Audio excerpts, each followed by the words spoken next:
Stay connected with KFI News on the hour on the half, and when it breaks, I'm Shannon Farron. John and Ken Show, John Cobell and Ken Shampo, KFI AM 640. It's us. It's right. us. Oh, raring to go. We're going to talk about that drought. Governor Fallow. In fact, you got to be listening at 5 o'clock. So we're going to talk to an assemblyman from Orange County who really has it right. And this is something we've been ranting about for weeks. It is so much nonsense to focus on you and how much you water your lawn or shower or how long the water runs when you brush your teeth when residential use is such a small percentage, no matter whose numbers you use. It's a small percentage of the total water usage. And there is no cut that we could conceivably execute that would make any difference in the water supply. Most of the water is for farming, and what isn't for farming is either used for environmental purposes or it's simply run off into the Pacific Ocean because since 1970, California hasn't done anything about collecting water, rainwater. Nothing. In fact, he says it's not a problem of a water supply, it's a problem of water mismanagement. They simply haven't built the infrastructure to collect and distribute the water since 1970. And the Democrats have had almost uninterrupted control of the legislature since 1970. And Jerry Brown is in his fourth term as governor since 1970. So these dumbasses are trying to control our personal habits when they and all their ancestors spent the last 45 years not spending a penny on the water infrastructure. So, of course, they all these people need to be outed for their massive incompetence.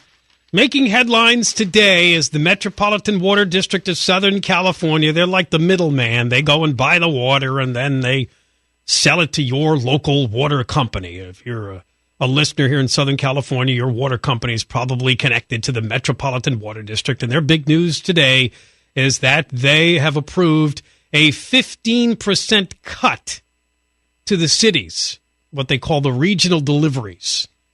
But it won't take effect until July 1st. They've done it before, and they claim a 15% drop in delivery. Basically what happens is if the water agencies that get the water from the Metropolitan Water District actually cut the 15%, then they're not subject to this. There'll be a surcharge if they need more water than that. It would conserve about 300,000 acre-feet of water. And here's the analogy. 1 acre-foot of water is nearly 326,000 gallons. That's enough to supply 2 households for a year. Why don't they use gallons? Could they stop with the acre-feet of water? Well, that's how the water people measure it. Why? Yeah, but why? That's nothing but confusing. Because, the number would be much larger. You're right. If 1 acre-foot is 326,000 gallons, 308,000 acre-feet, that's a lot of gallons. I speak in gallons. I don't speak in acre-feet. This is part of the way the government confuses and obscures things. So, I only want gallons discussed on the program. If you look at it roughly, then I guess that would be enough to supply about 600,000 households for a year, this conservation move, the way I look at these numbers. Right. Anyway, most believe that it's probably not going to have that big an impact. But again, it's about residential use, which is the wrong boogeyman in this story. It's just window dressing. It makes people believe that the politicians are doing something. They're finger wagging at you to conserve. They want you to tear out your lawn and put in ugly rocks and succulents. They're acting, but really it's just theater. It's theater. Yeah, like everything. Like the TSA at the airport. It's all theater. Look at those heads. You missed it. No. It was the board members. Oh, my God. That was scary. It was a bunch of old people with bald heads, and they barely above the table line. You could just see the top of their heads. They looked like they were all asleep. Classic bureaucrats. Right. That's exactly what they look like. All bureaucrats are old, white, bald men. So they're all the same guy over and over. They did this in 1977, 1991. They even did it in 2009, 2010. They did a 10% cut. So this is nothing unseen before. It's just grabbing headlines because it's like, rationing. It's water rationing. What you have now is... But it could result in higher bills if your local water agency can't, find a way. The media is largely publishing hysteria. And there have been a few articles in the L.A. Times now challenging Brown, the Democratic legislature, on all this personal use nonsense. because it's clear that the whole farming industry is corrupt when it comes to water. They have bought off Jerry Brown, and they bought off all the other governors, too, over the years. They claim to have water rights that are far less than the available water. These water rights go back to the early 1900s, in some cases to the late 1800s. They haven't been revised in over 100 years. Literally, 1914 was the last time the state of California revised its laws and regulations on water rights use. So this is a colossal, unbelievable, obscene mismanagement of our water resources. And how much money have they spent over the years on government unions, on their pensions, on poor people, on illegal immigrants, on welfare, on and planning on the bullet train? That's right, $100 billion on the bullet train that they're going to spend. And honest to God, not even you look at whatever's in your wallet, whatever change you have in your pocket, they haven't even spent that much in 45 years on water infrastructure. Literally nothing since 1970. What do you think a government's among their primary jobs, right? You think it would be managing the water supply and increasing the potential for water retention? 45 years, nothing. I mean, look at this simple analogy. If you were deep in household debt, right, would you go and cut the thing you spend 10% on first? I don't think so. What about the thing you spend 50% on, which in the case of water is the environment, or 40% on, which is the farming? You wouldn't go after the 10%. It wouldn't amount to enough of a difference. It's just common sense.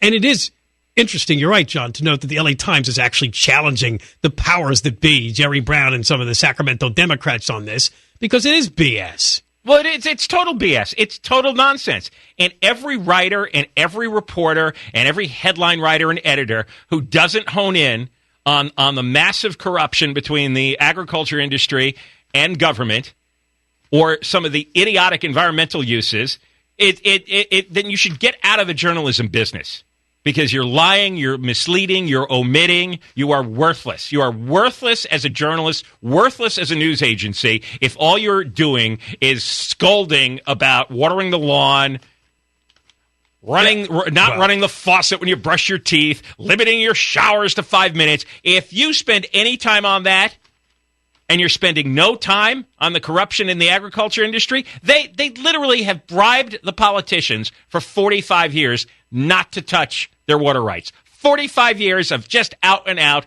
campaign bribery. That's the story. The way Jerry Brown, phrased this a couple of weeks ago when he was on one of those Sunday morning news programs on the network is, well, farming, that results in a necessity of life, food. People at home with their lawns and their car washes in the street, frivolous. Doesn't talk about proportional water use there. It's just he doesn't like that. And almonds are not a necessity in life.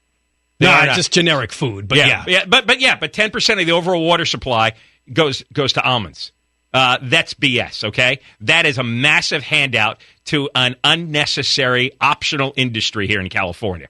I don't give a crap how many billions of dollars of almonds they sell. Half of it's sold to overseas. So the Chinese are going to get $3 billion worth of almonds, and I got no water coming out of my faucet? No. That's a no on that deal. BNS. Let the Chinese grow their own almonds. And I don't really care about the business problems some billionaire in Beverly Hills has who owns massive almond. Almonds are profitable. Yeah, they're profitable. That's why they're growing so much in the state. The amount of cropland devoted to almonds has jumped dramatically in 10 years. I can't drink almond profits.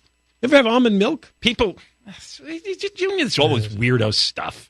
Almond milk. No. Jesus. Soy milk? And you know what? And you're talking about Jerry Brown when he went on the news shows. Again, he's showing off his weirdo seminarian side. Oh, it's really awful. Suburban people with swimming pools, suburban people who have lawns, and then they get into cars and they drive to work, and their kids swim in the pool. This is like a wet dream for him to try to get everybody to be as Spartan as he says he is. I know. The monk, okay? Frugal, and their lifestyle is way cut down. Yeah, the guy who took the vow of poverty to become a monk 50 years ago. It's now his set of values that's going to govern my life. No, I don't want to be a monk. All right. You've heard her fill in for John and Ken every now and then. From CNBC, Jane Wells. When we come back, she did a story on the farmers versus the rest of us. She came to visit John and Ken to see what we thought about the whole water use issue. We'll play some of that when we come back. John and Ken Show, Shannon has news. John and Ken Show, John Cobell and Ken Shampoo.